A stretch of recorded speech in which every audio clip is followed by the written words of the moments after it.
Ah, os extremistas, tão difíceis de lidar. Sempre procurando um modo de complicar aquilo que é fácil, tornar difícil aquilo que estava simples diante de nós. E isso não é novidade. O apóstolo Paulo já lidava com isso e lidava muito bem. Nós vamos ver um pouquinho mais desse conteúdo no nosso vídeo de hoje. Olá, seja bem-vindo. Aqui nós estudamos a Bíblia e estamos agora prosseguindo com o nosso estudo da carta de Paulo aos Romanos e estamos prosseguindo no capítulo 7. Senhor nosso Deus, obrigado por essa oportunidade de juntos lermos a Bíblia. Mais uma vez te pedimos, nos ensina a tua palavra. Oramos em nome do Senhor Jesus. Amém. Vamos então prosseguir com o nosso estudo. Estamos agora em Romanos 7, verso 7. Se você perdeu o vídeo anterior, convido você a ir lá, dar aquela revisada para pegar a introdução aqui desse tema, para a gente poder prosseguir juntos. Diz assim a palavra de Deus: que diremos então? A lei é pecado? De maneira nenhuma, de fato. Pausa. Paulo usa uma forma de linguagem muito interessante, conhecida como diatribe. Ele faz o seu argumento e ele já conhece as pessoas de sua época, ele conhece os radicalismos, os extremismos, e ele vai então apresentar o argumento do extremista para desmontar esse argumento. Paulo primeiro estava lidando com o legalista. O legalista teria um problema sério e está aí pelas igrejas até hoje, né? Qual é a mentalidade legalista? É o seguinte, a mentalidade legalista é: você foi salvo por Jesus Cristo, mas é como se a cruz não tivesse bem resolvido o problema do pecado. Então, você tem que meio que conquistar o resto da salvação, vamos dizer assim, né? Alguns dão ênfase em dar dinheiro para a igreja.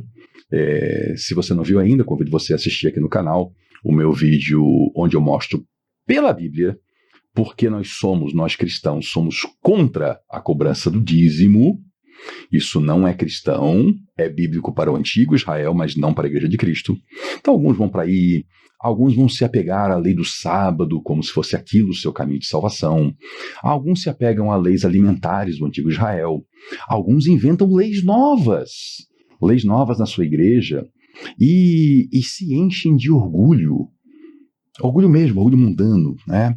Porque cumprem certas leis, esquecendo que todo homem peca. Nenhum ser humano, nenhum de nós consegue o tempo todo, durante toda a sua vida, ser perfeito. Nós dependemos da graça de Deus.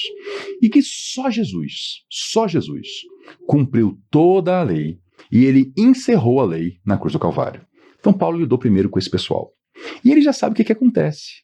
Aí vem aquele outro pessoal e fala assim: então pode tudo! Não tem lei, pode tudo. Já lidei com uma pessoa assim no canal aqui, já veio gente me dizer: então se a lei de Moisés não é obrigatória, eu vou sair matando então. E eu falei: olha, essa pessoa tem que conhecer Jesus, né? Porque alguém que acha, se ele não é obrigado pela lei de Moisés, se ele não é obrigado a não matar, ele pode matar, ele não tem nada a ver com Cristo, né? E aí agora Paulo vai lidar com um outro tipo de extremista, que é o que vai dizer assim: tá, Paulo, então você está me falando que a lei, ou a tentativa de viver pela lei, é um problema? Então a lei é um problema. Então por que Deus deu essa lei aí? Né? Já também ouvi esse tipo de argumento, né? Então para que ter o Antigo Testamento? Para que ter a lei se não é para a gente cumprir? Opa! A Bíblia tem porções diferentes. A Bíblia tem uma progressão de revelação e a lei de fato não é para a igreja. Ela foi para uma etapa da humanidade que chamou-se Antigo Israel. E aí o pessoal vem aqui assim: então é a lei que é o pecado? O problema é a lei, então? A lei é pecado? E aí, por isso que Paulo dá essa explicação. Que diríamos então, a lei é pecado? De maneira nenhuma. Mas ele faz um contraponto. De fato, eu não saberia o que é pecado a não ser por meio da lei.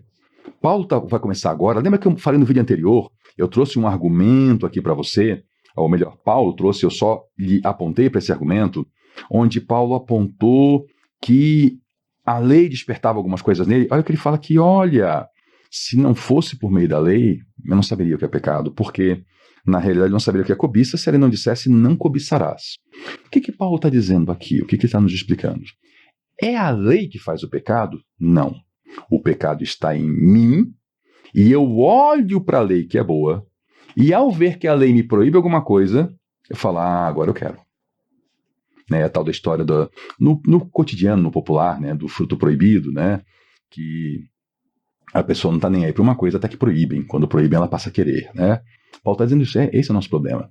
A lei ela veio para apontar um caminho de vida, mas a gente olha para a lei e começa a ter ideias pecaminosas. E o pecado, aproveitando a oportunidade dada pelo mandamento, produziu em mim todo tipo de desejo cobiçoso. A lei falou para não cobiçar, e aí Paulo fala assim, eu comecei a pensar no que eu podia cobiçar. Já que não pode, né, já que está proibido, o que eu posso cobiçar? E veio todo tipo de desejo cobiçoso. Pois sem a lei o pecado está morto. Veja que Paulo não está dizendo que sem a lei não há pecado, ele fala que o pecado está morto. O que quer dizer isso? Não está ali na sua plenitude. Ele existe, ele produz efeitos, mas ele não está ali, vamos dizer assim, jorrando, ele não está ali forte, intenso, vibrante. Está morto, mas ele existe. Antes, eu vivia sem a lei, mas quando o mandamento veio, o pecado reviveu e eu morri. Paulo está avançando nessa progressão de ideia e diz assim, olha, o meu problema com a lei, o problema humano, é que sem a lei tem pecado, mas vamos dizer assim que o pecado não estava ali naquela potência na minha vida. Aí eu olhei para a lei e comecei a ver tudo o que eu deveria fazer de certo e o que eu não deveria fazer de errado. E aí deu uma vontade, e aí o pecado em mim, ele achou um caminho por causa do mandamento, e ele reviveu, e aí eu morri. E aí eu morri. O que quer dizer esse eu morri? É passar a viver em pecado, né? Porque o pecado é morte. Descobri que o próprio mandamento, preste atenção aqui, por favor, descobri que o próprio mandamento, destinado a produzir vida, na verdade produziu morte. Então, olha só, a proposta era uma, mas a gente faz uma outra coisa. Pois o pecado, aproveitando a oportunidade dada pelo mandamento, enganou-me e, por meio do mandamento, me matou. Então, o problema é o pecado. O problema não é a lei. O problema não é o mandamento. Paulo está explicando isso aqui para tirar da mente de algumas pessoas, a gente também precisa tirar disso da nossa cabeça, tá? Conceitos errados, tá? Porque as pessoas às vezes colocam assim as opções como sendo, olha, ou eu, opções erradas, tá? Ou a pessoa vive cumprindo a lei, ou então é porque a lei não presta. Nenhum, nem outro. Nós não vivemos pelo cumprimento da lei, e a lei é santa. A questão é que a lei não é para nós. A lei era para o antigo Israel antes da cruz do Calvário. É essa que é a questão. E a lei tem algo para nós? Tem, ela tem ensinos. Eu estudo o Antigo Testamento, eu estudo a lei de Moisés? Sim, eu estudo muito. Aprendo muita coisa. Isso melhora a minha vida, a minha relação com o próximo, a minha relação com o nosso Pai? Sim.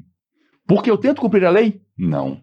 Porque eu busco nela conhecimento e não a minha justificação. Essa eu busco na cruz de Cristo. Tá entendendo? O erro de muitos cristãos é botar a vida entre duas alternativas. Ou cumprir a lei, ou então a lei não presta. Não. Não é cumprir a lei, a gente não consegue, nem deve tentar. A lei é santa e nós vivemos pelo modo de Cristo. Entendeu a diferença? Então, vamos aqui, vamos seguindo nesse conteúdo. De fato, a lei é santa. Olha que bonito isso. Capítulo 7, verso 12. De fato, a lei é santa. O mandamento é santo, é justo, é bom. Então, o que é bom se tornou em morte para mim?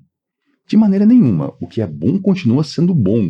O problema é o meu pecado. De maneira nenhuma. Mas para que o pecado se mostrasse como pecado, para que o pecado mostrasse a cara dele, ele produziu morte em mim por meio do que era bom. De modo que, por meio do mandamento, ele se mostrasse extremamente pecaminoso.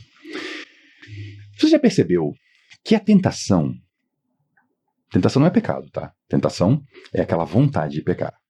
Já percebeu que nenhuma tentação ela é ruim? Porque se ela fosse, ela não tentava, né? Por exemplo, a tentação, sei lá, uma compulsão alimentar. A pessoa sabe que se ela continuar comendo certo alimento, ela vai morrer cedo. Mas essa vontade não é gostosa? A vontade é. E qual é o resultado? Morte. A pessoa que tem uma tentação, por exemplo, sexual, tem uma tentação ao adultério. A tentação, ela dá uma sensação boa na pessoa. Mas se ela der vazão e aquilo virar um pecado na vida dela, qual o fim daquilo? Morte. Desgraça. Então Paulo está falando o seguinte, olha, o pecado ele engana a gente. E agora o pecado, ele tem que mostrar que ele é pecado. Ele tem que mostrar a sua cara de morte, a sua cara de podridão. Então, para que o pecado se mostrasse como pecado, ele produziu morte em mim por meio do que era bom. Então, o que acontece? Quando Paulo trata disso aqui, ele está dizendo assim, ó, e agora eu falo eu aqui que estou falando com você, tá? E convido você ao mesmo exercício. Eu posso olhar para trás, eu posso olhar para o meu pecado, para aquilo que eu cometi de errado, e perceber que foi ruim, e que o pecado é pecado mesmo, o pecado é podre, o pecado é morte.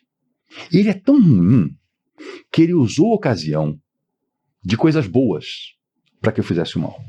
Eu dei um exemplo aqui, por exemplo, eu tenho que cortar isso da minha vida. Eu falo exemplo por exemplo, é horrível isso. Mas vamos lá. Eu não vou nem cortar isso da edição, eu vou deixar assim como tá. A compulsão alimentar. Comida não é bom? Comida foi feita para alimentar o corpo e para ser saboroso. Mas a compulsão alimentar mata. Sexo, um presente de Deus para o ser humano desfrutar no casamento.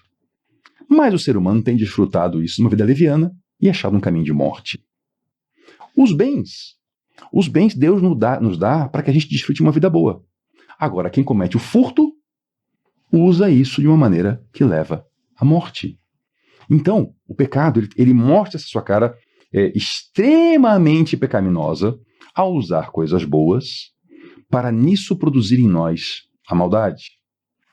Sabemos que a lei, ela é espiritual. A lei é espiritual, só que eu, ser humano, não sou, pois fui vendido como escravo ao pecado. Esse conceito aqui de escravidão, de servidão, é muito interessante.